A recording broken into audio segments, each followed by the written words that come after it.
Workers at Prince Poultry, a North Carolina chicken farm, toss sick, injured, and unwanted chickens into a pit filled with decaying birds, leaving them to die. Listen to what this farmhand says to an undercover animal rights activist. These ones still alive. Should we hit them? No, we're going to drop them in the pit just like they are. You dump them in there, and the Mother Nature takes care of the rest of them. Oh. You go in there in the summertime, and it smells real nice over there. And you look down in there, and it's like a gravy that's simmering and squirming. Hey, Little Rico. Tonight, undercover investigations that expose horrifying abuse on factory farms could soon be outlawed. That means that investigations like this one, which a group called Compassion Over Killing conducted at Prince Poultry in North Carolina, would be illegal? The undercover investigator who went inside Prince Poultry found examples of horrifying cruelty. She even saw chickens being buried alive. Listen to this. The activist who recorded the video was posing as an intern. She didn't want her identity revealed in our interview. I saw cruel practices every day I was on the farm, from the first day to the final day. I'd say everything that you see in the footage is standard. Standard practice to bury animals alive?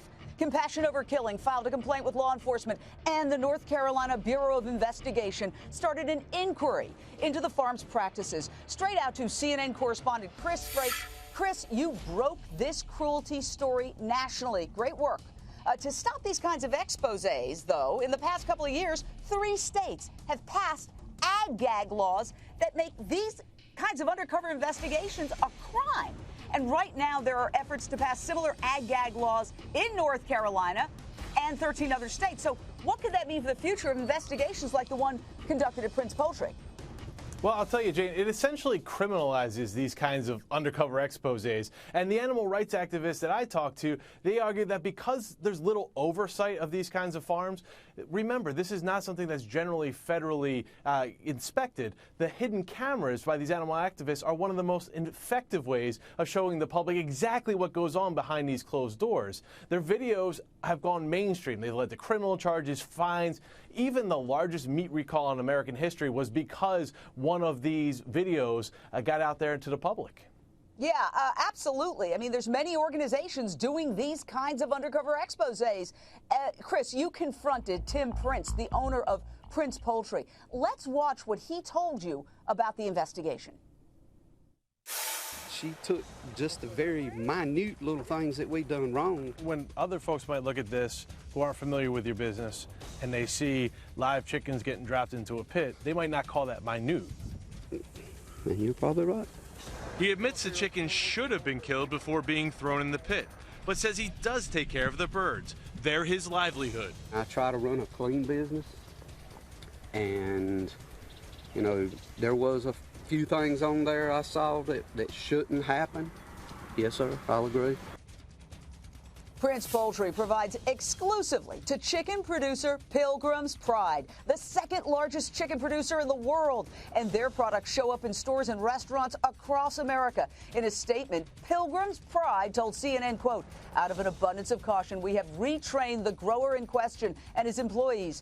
Pilgrim's prioritizes the welfare of our chickens, whether under our direct care or under the care of our contract growers," end quote. Chris, do you think this investigation at Prince Poultry forced anyone to make any real changes?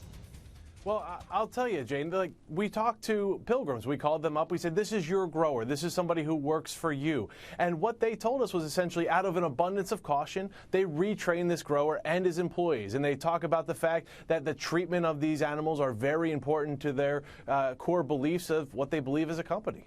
Well, look, here's my question. The lawmakers are trying to pass ag-gag laws to criminalize the investigations. Why aren't they trying to pass laws to criminalize the cruelty that the investigations keep uncovering at farms all across America? Well, when I asked that question, I approached one of these lawmakers in North Carolina and wanted to ask him, why are you pushing these things? And we didn't get very far. But if you look at it from Tim Prince's perspective, he thought he was hiring a college intern, help her out with some credits, and it turns out here she's an activist from an animal rights group in Washington, D.C., and he says, she took that video out of context. He really felt like it was a gotcha, and he worried that it could ruin his business on the land that he runs and his family's been on for generations. So activists, the activists, Shane, they'll tell you that this kind of video is really what goes on behind closed doors. That's why you need to keep these legal. Yeah, how do you take a chicken squirming in a pit out of context? Either it happened or it didn't happen, and it's right there on camera.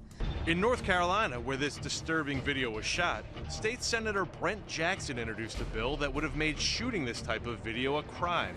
We wanted to ask him why. Excuse me, Senator Jackson. Yes. All right, sir. Chris Prince with CNN. Chris. You doing all right? Doing fine. Good to see you. I was hoping to talk with you, sir. No, I don't have anything to say to CNN.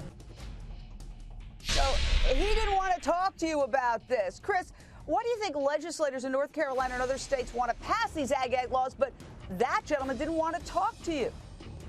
Well, I can't speak for the lawmakers here. We tried to reach out to that senator. We called his office. We went to the Senate floor. He just didn't want to talk. But when you talk to animal rights activists, they tell me that, pushing for ag laws instead of using those resources to make the industry more transparent, that's exactly why these undercover videos are needed. They're saying, instead of cleaning up their act and being transparent with how they do their business, they're trying to use their resources and their clout in state capitals to shut people out of them.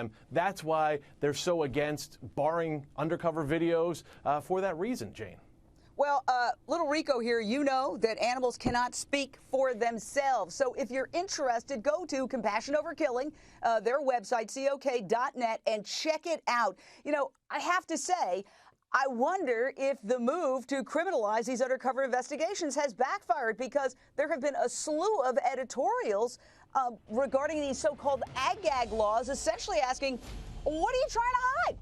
I want to thank Chris Frey, CNN investigative correspondent, for joining us tonight for his excellent reporting on this issue. And I would urge other journalists to take a look at this very important issue, because once again, they can't talk for themselves.